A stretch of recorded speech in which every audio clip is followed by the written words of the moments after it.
inakava uso. Inafunika uso.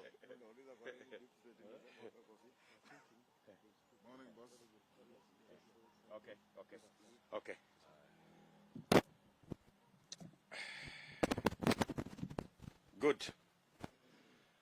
Good morning, ladies and gentlemen, and welcome to this press conference of the Kenya Kwanza Coalition. As you all know, the day we've all been waiting for is beckoning. Tuesday, August 9th, 2022, is a very blessed day. It calls upon you and me, the citizens of Kenya, to perform a sacred duty for our country. We are going to elect our leaders for the next 5 years. Our Constitution invites each one of us on Tuesday to choose from among us those we prefer to determine our lives and that of our families and the destiny of our beloved country, Kenya. I invite all of you, my fellow citizens of Kenya, to be purposeful and deliberate as you vote. Do not take chances with that hallowed ballot paper.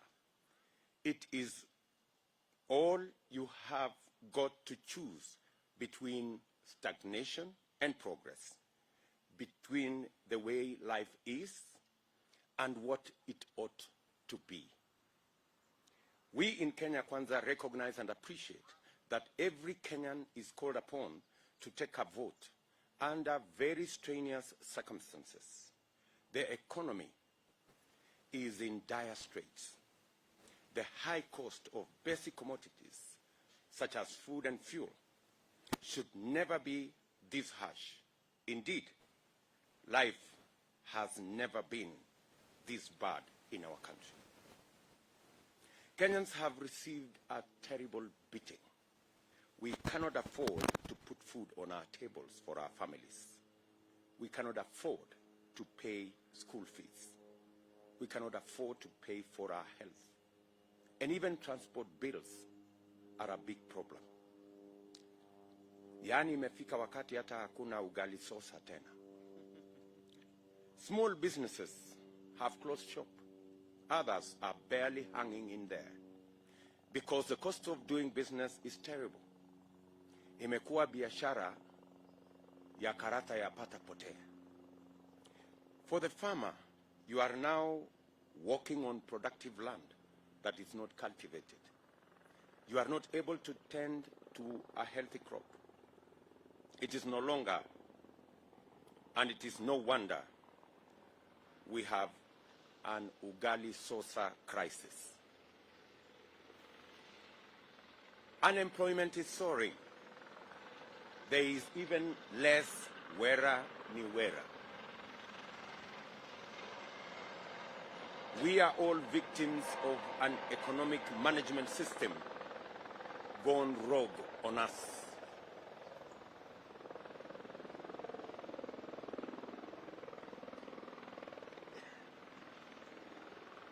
Let's allow that noise to go down.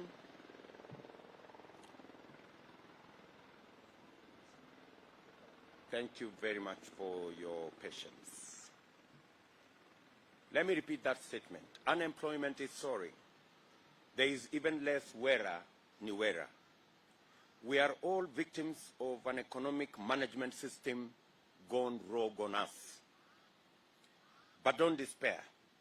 It is times like this that we must suspend our fear of the unknown, the predictions of Armageddon. It is time to have the courage to say no to anything that threatens our humanity, civility, and decency. We may suffer today, but never lose sight of remaining Kenyan and correcting the wrongs. In any case, Vindu vichenjanga. To do that, we must believe in a better tomorrow. But it is our duty to make that better tomorrow. Let's not surrender to skeptics, those who insist there is nothing wrong. This is the essence of your vote. to choose leaders who will make decisions to better your lives. And the choice is between promise and guarantee. Remember, Kenya Kwanza is your guarantee. Usipotezee wakati huu. Kenyans, we have worked with you on this journey of reflection on how to remodel our country. We have come to you where you live, everywhere in our country. We have listened to you and heard you very, very clearly. We know your hopes, your anxieties, and we also know your fears. We assure you that we are not about to let you down.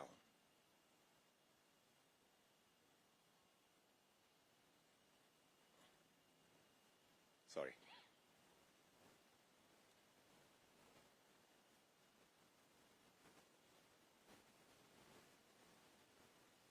Good, thank you.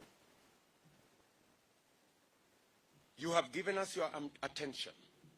You have given us your ideas. And you have given us your support. It's time to put a signature to all that contribution by voting for Kenya Kwanza. In the socio-economic forums that we held together, you recounted your pain and reasons why. You told us what you want done to heal your destroyed lives. We have together agreed on the Kenya Women's Charter, the Youth Charter, the Charter for the people living with disability, and charters on education and health sectors, among others. In the education sector, we have agreed to remove the hiccups, and we have agreed on affirmative action for Kenyan women and people living with disability. We have agreed on and signed county economic charters. We have developed an authentic, homegrown Kenya country plan from these charters. We thank the legendary Mama Mboga, boda, shoe shiner, saloonist, farmer, fisherman, hawker, and construction worker for this great achievement. You gave us a template from which we are going to deliver better living for all Kenyans. This is what gives us the confidence that we are together on the wishes and hopes of the majority of the people of Kenya. We have agreed that from day one in office, our work will be, among other things, to tackle the punitive cost of living so that each and every one of us can afford to go about their lives. We have agreed to reduce the cost of doing business so that industry can thrive, opportunity can abound, and opportunity for employment can be a reality. We have agreed to tackle runaway corruption, including state capture, budgeted corruption, and financial wastage. We have agreed that we will guarantee universal health coverage for all Kenyans, where each and one of us will have a cover, and the public hospitals will be stocked, and necessary equipment and medicines will be available. We've agreed that we will arrest the draining public debt through forensic identification of wasteful borrowing for non-essential expenditure, so as to reduce the snowballing high taxation.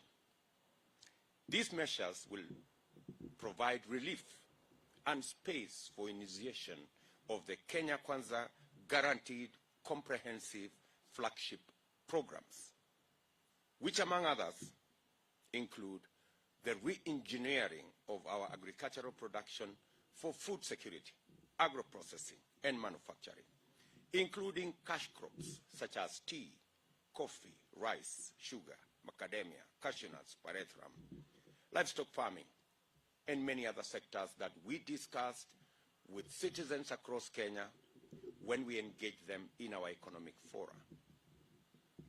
And as I said last night, we reached out to close to 100,000 Kenyans in our economic fora. We will be streamlining support for micro, small, and medium enterprises so that they can have access to credit. We can improve on their incomes. We can create additional jobs, and credit will be available to as many as the 10 million people in the micro and small enterprise space. We will be investing in infrastructure, including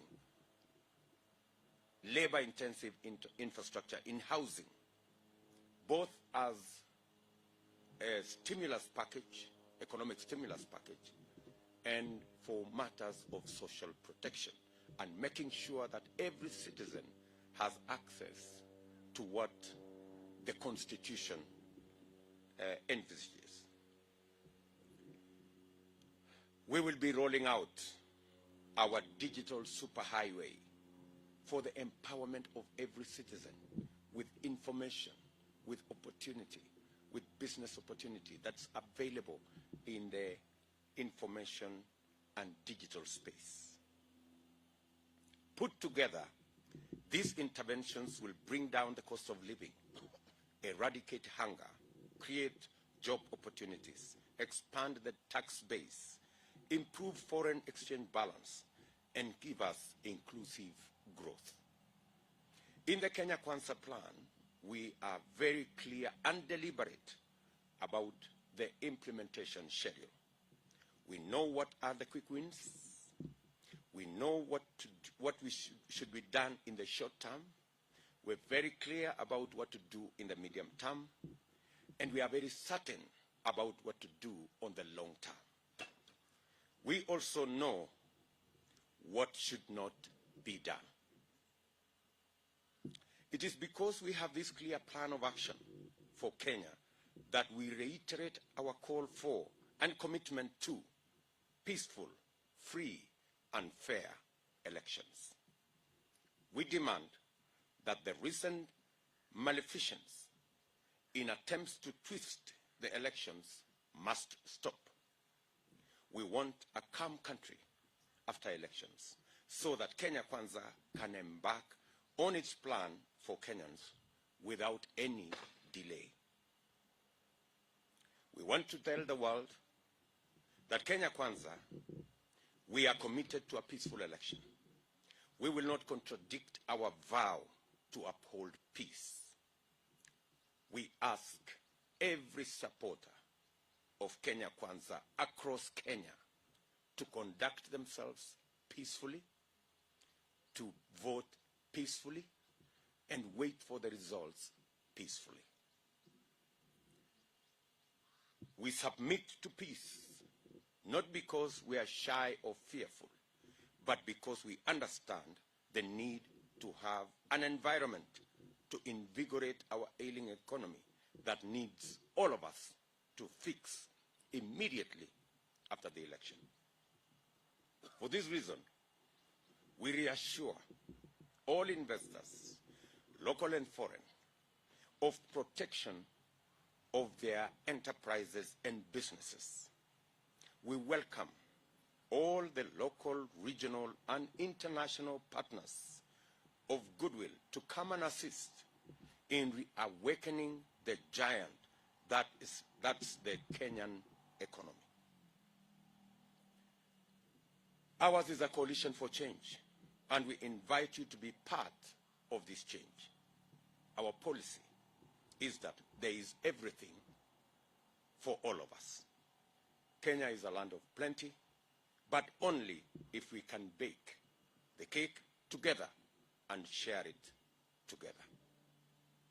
Indeed, any interference with the elections or sabotage of elections by rogue state functionaries will be a betrayal of Kenya's right to build a functioning and inclusive economy.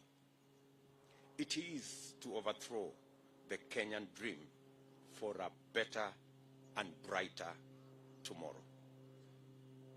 Kenya Kwanza remains hopeful and vigilant and will not be part of any scheme to undermine or to sabotage the election. Let each functional institution offering support to IEBC keep to its lane and leave to IEBC its mandate to conduct elections without any interference or blackmail or intimidation. We believe that IEBC have the capacity to handle this election. We believe that the men and women in the IEBC have what it takes to deliver a free and fair election. All hands should be kept off. We appeal to Kenyans to turn out in large numbers to exercise their right of political participation. We implore you, all Kenyans, to ignore intimidation or coercion or bribery or blackmail, and also ignore the lies. Don't buy into fear. Vote for mabadiliko ya uchumi, kazi ni kazi, na pesa mfukoni. Finally, we are indebted to Kenyans for their kindness. You have stood with us throughout this journey. You welcomed us in your homes, in your villages, in your markets, in your towns, without reservation. Your optimism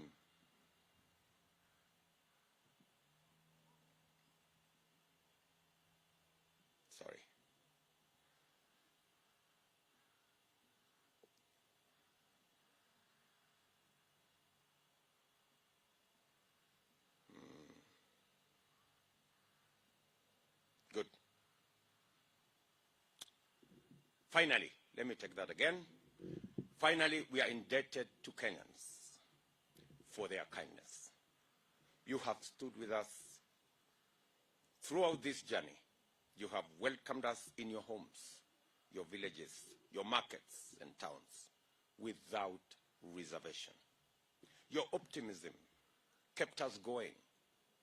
At some stages, it has been a rough journey, but fulfilling all the same. Victory is beckoning. We also appreciate messages of goodwill from the Kenyan diaspora and international friends of Kenya. We urge you, wherever you are, to use your discretion to prevail against those bent on destabilizing our elections and our country. We are proud partners of Kenya Kwanza. We dearly hold on to our unwavering solidarity.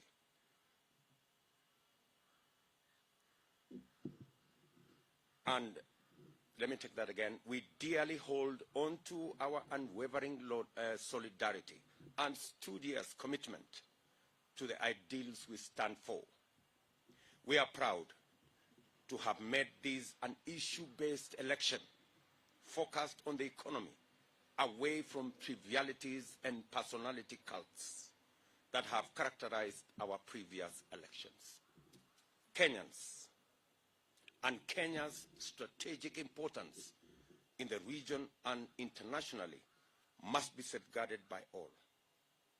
This is what has brought us to this age of victory. We pray in the words of our national anthem, "Let one and all arise with hearts both strong and true. Service be our earnest endeavor. And a homeland of Kenya, heritage of splendor, firm may we stand to defend." Kenyans, dear Kenyans, see you on the other side of a victorious Tuesday. God bless you, and God bless our great country, Kenya. Thank you very much. This is our final statement and our final call to the people of Kenya. This is going to be a historic election. In many ways, it's going to be a historic election. This is going to be an election that is going to finally confirm that it is the people who hire and fire governments. The people of Kenya will, in this election, confirm their centrality of place in the Constitution, that it is the people. It is the people. It is not the system. It is not those in power.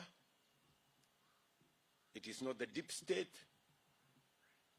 It is not everything else that we've been told all the years. It is the people.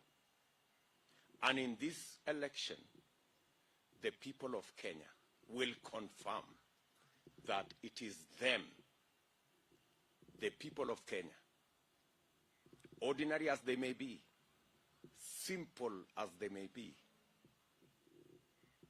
that will hire the next government. We have confidence, we have faith in the people of Kenya.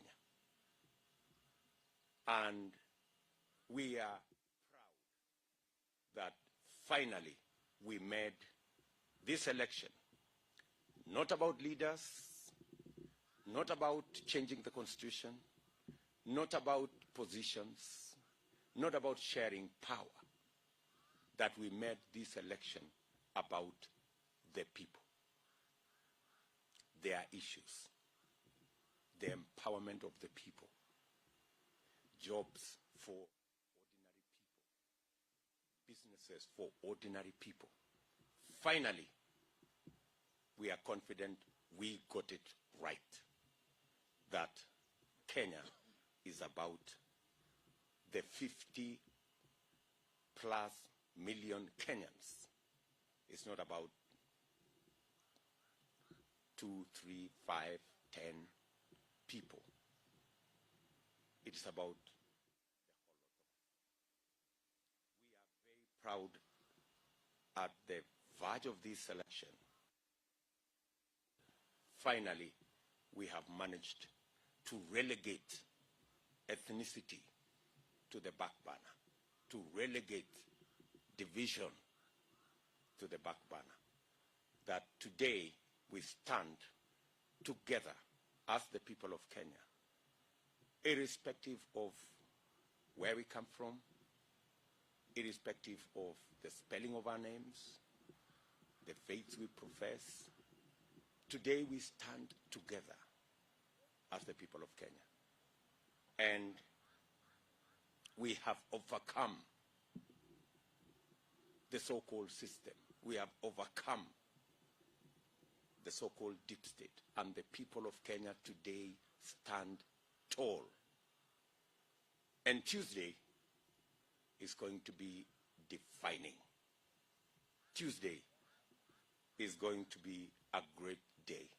Kenyans will celebrate because finally they will discover the power of their vote. Thank you very much. I want to ask my brothers and sister who is here to make very brief remarks. If anybody has, we are good? So let me leave it there. See you in the rally, and of course see you on the other side. Asanteni sana. Thank you very much. Yes?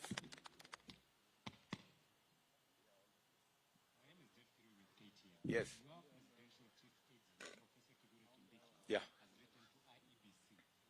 Demanding for a meeting with them regarding the ruling by the High Court on having the money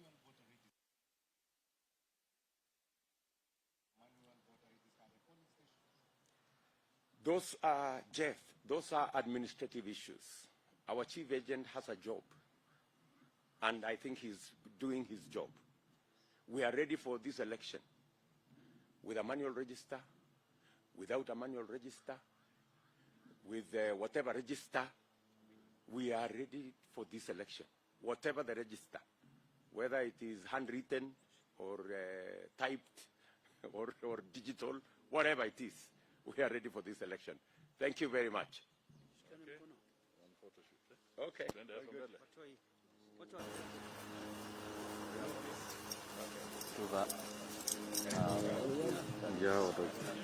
Bosi nama bwana.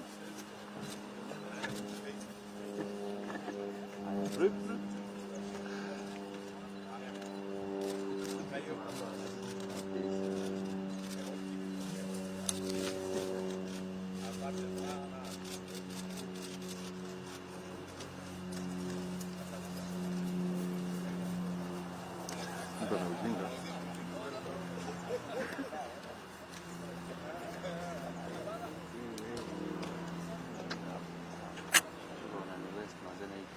Enda.